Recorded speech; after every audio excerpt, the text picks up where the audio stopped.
Hello, welcome to our first video on implicit functions.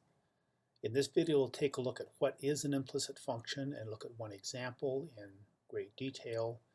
We'll do a follow-up video, part 2, in which we talk about implicit differentiation.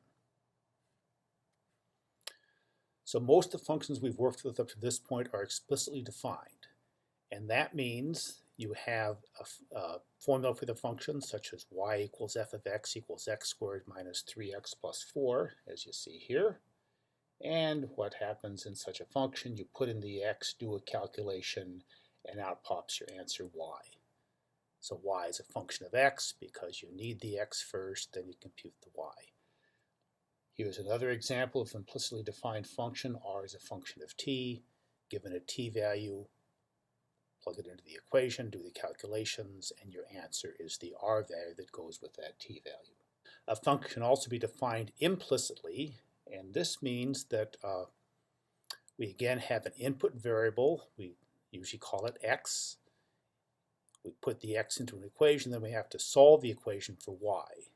And the difference here is that rather than have the y just come out as the answer as it did up here, is you might have to do some extra algebra to find the y value. Simple example of such a expression is x squared plus y squared equals 25. So in this expression, we're going to be thinking of it in this way. We're given the x value first, we plug in that x value, and then we do a little algebra to solve for the y.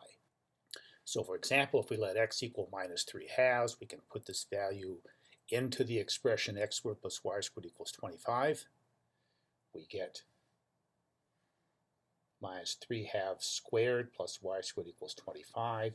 And then if we solve that for y, we find there's actually two values, y equals root 91 over 2 or minus root 91 over 2. Now, if y is to be a function of x, then we need to have one y value for each x value, and so we may need some further instructions to tell us which of these two values to choose.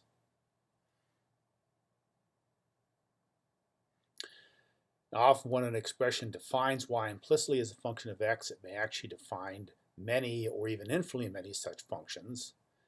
Often we'll not know which of these functions we're working with or what these are.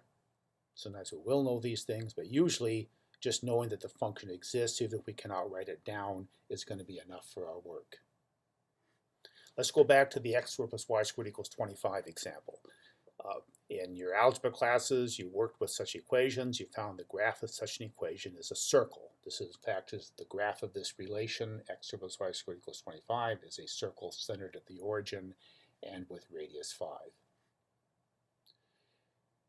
So a graph like this is not the graph of a function, at least not the graph of y as a function of x. And the reason is because if we pick an x value, let's just say this x value on the x-axis, and then the graph tells us what the y values are that go with it, we can go up and find one y value over here, y1. We can go down and also hit the graph, and that gives another y value, y2 over here. So the vertical line test tells us this is not the graph of a function because we see there are many vertical lines that intersect the graph in more than one point, and these mean that for those x values there are two possible y values. We want to deal with functions for the most part, so this is not quite acceptable for our work. So what do we do about it? Well, if the graph implicitly defines many different functions, we can look at some of these in this example and see what we mean by this. And once we have a graph of this sort that fails the vertical line test, we can actually create some functions from this graph by throwing away part of the graph and leaving a portion that does satisfy the vertical line test. For example, if we erase the bottom part of this circle, we're left with the top part. And this top part of the graph does satisfy the vertical line test. Every vertical line intersects the graph in at most one point. Again, the bottom part, this part really isn't here, though we've left it in as dotted to remind you where it came from. So this is the top half of the circle, and of course it has an equation if we solve for y as y equals root 25 minus x squared.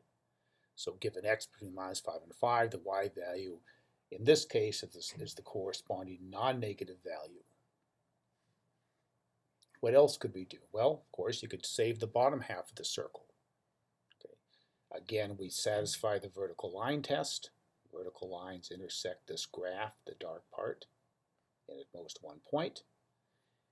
And of course, we can write a formula for this again. If we solve for y and realize we want the y values to be negative, this is y equals minus root 25 minus x squared. But there's lots of other functions. Here's one more example. Okay. We can save part of the top and part of the bottom, and again, just save pieces that give us a function when we're done. So for example, if I save the top part of the graph over here, so between minus 1 and 5, we're going to use the top part, that is, take the non-negative square root. And over here, I save the bottom part of the graph. So for x is between minus 4 and minus 1, we use the negative square root. So this is a perfectly good function. Y is a function of x, implicitly defined by x squared plus y squared equals 25. And notice that we have not used all the x values between minus 5 and 5. We don't have to do that. We've only used some of them. So for example, this particular function is not defined for the input 0. If we go to x equals 0 and look at the vertical line through that point, about here, we see it does not intersect the graph at all, and that tells us the function is not defined at x equals 0. Now, more often than not, the equation defined in an implicitly defined function is going to be too complicated for us to solve for y as a function of x. Nonetheless, we'll still talk about such functions even when the equations are very complicated. As we'll see in the next video, surprisingly, we can still calculate derivatives for these functions even if we do not have an explicit formula for the function. So we'll look forward to seeing that in our next video. Bye.